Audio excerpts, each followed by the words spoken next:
Hey everyone, welcome back to the English Broadcast Studio. I'm James, and today we have an exciting topic for you: work and career. We'll be discussing everything from career growth, job satisfaction, to how to find a healthy work-life balance. And I'm not alone. Joining me today is Sophia, a career coach with years of experience in guiding people through their professional journeys. Welcome, Sophia. Thanks, James. It's great to be here. I'm really looking forward to today's conversation. Work and career are such important topics, especially for people trying to build or improve their careers. I'm excited to share some insights with you all. So, Sophia, let's dive right in. Let's start with something fundamental. What would you say are the key factors that help someone decide on a career path? I mean, how do you know you're making the right choice? Great question, James. Deciding on a career can feel overwhelming, but the key factors usually involve a mix of personal interests, strengths, and opportunities. One of the first things I tell my clients is to focus on what they truly enjoy doing. For example, if you enjoy working with people, a career in sales, teaching, or healthcare might be a good fit. But it's also important to consider what you're good at, your skills. Can you solve problems? Are you creative? What tasks do you find yourself naturally excelling at? And lastly, think about the opportunities available in different fields. Does the job market align with your interests and skills? That makes a lot of sense. So it's really about a balance between passion, skills, and market demand, right? Exactly. And remember, it's okay to pivot. Sometimes you don't find your perfect career right away, and that's okay. Careers are often a journey, not a destination. Right. A journey full of twists and turns. Speaking of journeys, many people, especially younger professionals, face the challenge of getting their first job. What advice do you have for those just starting out in the workforce? The first job. It can be daunting, but also incredibly exciting. For those starting out, my advice is to focus on building a solid foundation. First, make sure your resume is strong and highlights your skills, even if they come from volunteer work or internships. Don't underestimate the value of transferable skills. Communication, problem solving, and time management are all crucial, no matter what field you're in. So even if someone doesn't have a lot of formal work experience, they shouldn't feel discouraged? Absolutely not.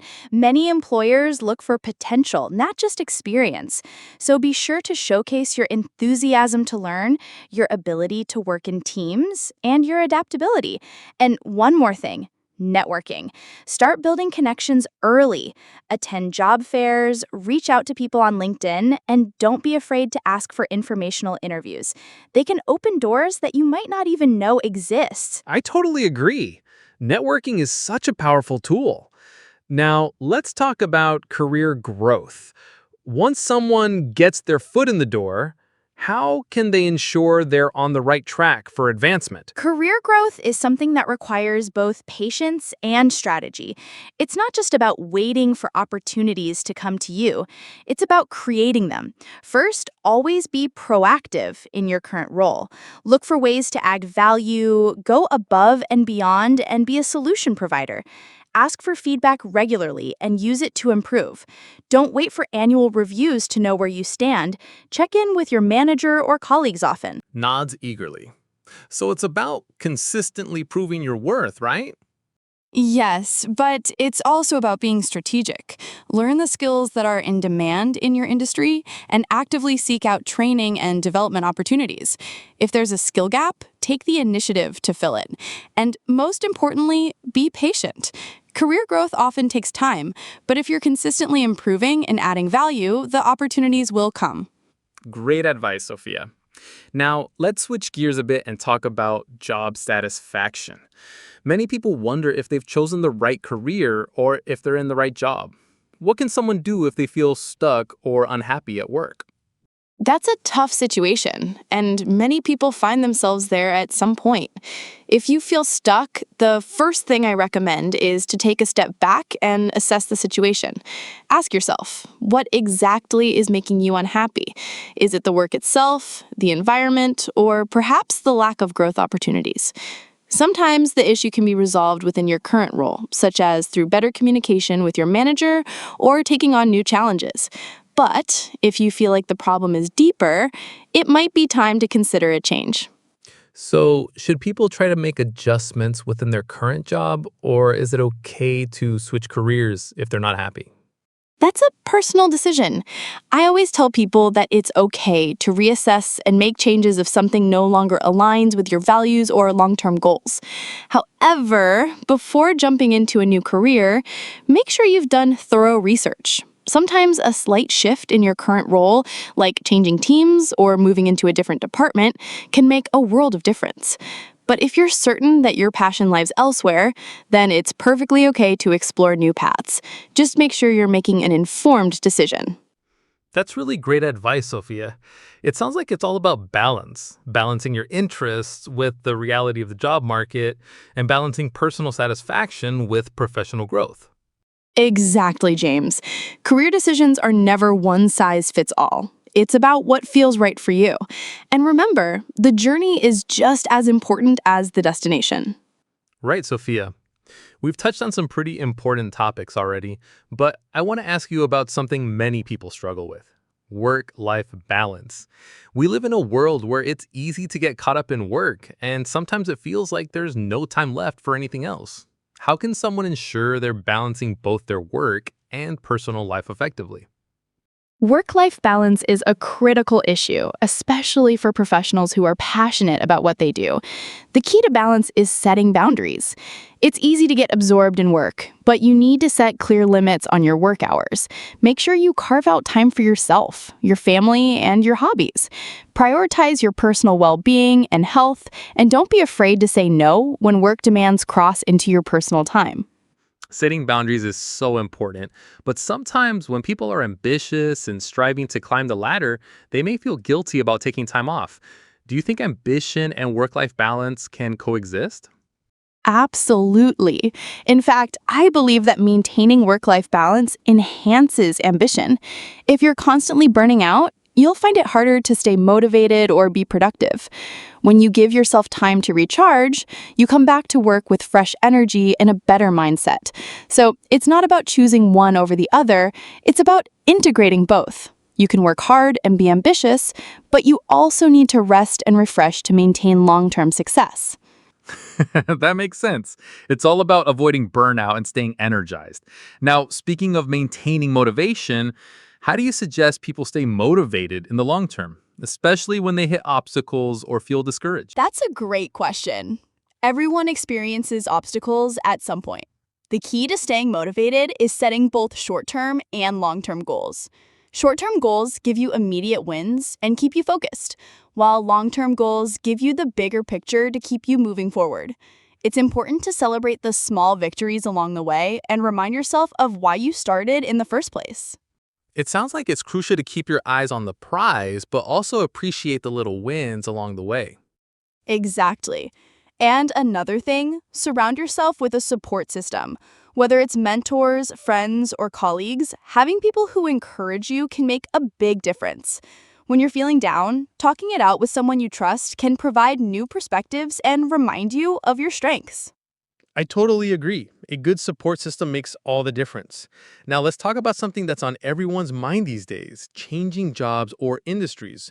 Do you think it's common for people to switch careers, and what's your advice for someone considering a career change? Career changes are very common, especially in today's fast-evolving job market. Many people switch careers at least once in their lives. My advice for anyone considering a career change is to start by doing your research. You need to understand the new field you're moving into, including the skills required, the job market, and the long-term prospects. Next, assess your transferable skills. For instance, if you have experience in project management or customer service, those skills might transfer into various fields like marketing or tech. So you don't need to start completely from scratch. Exactly. You don't have to reinvent the wheel. It's about identifying the skills that can carry over and then filling in any gaps through additional learning or certifications. And don't forget about networking. It's crucial when making a career change to connect with professionals in the field you want to enter. They can provide valuable advice and even point you toward opportunities. Such great advice, Sophia. Now, let's talk about something that's on everyone's mind these days, the job search process. It's competitive out there. What's your advice for standing out in the job market? The job market can be tough, but standing out is all about making yourself memorable. First, ensure that your resume is clear, concise, and tailored to each job. Focus on your achievements and quantifiable results. Hiring managers want to see the impact you've made, not just a list of tasks. So don't just list tasks, it's about showing what you've actually accomplished. Exactly. And don't overlook the importance of a strong cover letter. It's your chance to show your personality and passion for the role. Employers want to see that you're genuinely interested in the job, not just applying randomly. And one more thing, make sure your online presence, especially on LinkedIn, is up to date. Many employers will check your profile before they even interview you, so ensure that it reflects your skills, experience, and professional interests. I never realized how much a LinkedIn profile can impact a job search. That's a huge tip. Now, what do you think are some of the biggest mistakes people make when pursuing their careers? One of the biggest mistakes I see is not seeking feedback. Many people avoid constructive criticism, but feedback is one of the best ways to improve and grow. Another mistake is not networking enough. People often think their skills will speak for themselves, but building relationships is just as important. And finally, many people focus solely on the technical aspects of their job and neglect the soft skills, things like communication, emotional intelligence, and teamwork. These are the skills that can truly elevate your career. I've definitely seen how soft skills can make a huge difference. And now let's end on a positive note. What advice would you give to someone who's just beginning their career journey and feeling a little lost or overwhelmed? First of all, it's okay to feel lost. Everyone starts somewhere and it's a part of the process. My advice is to focus on building your skills, finding a mentor, and staying open to learning. Don't be afraid to ask questions and remember that it's okay to make mistakes. What's important is that you learn from them and keep moving forward. Stay curious, stay persistent, and trust the process. Wise words to end on, Sophia. Thank you so much for sharing your expertise today. I'm sure our viewers have learned a lot, especially those starting their career journey or looking to grow in their current roles.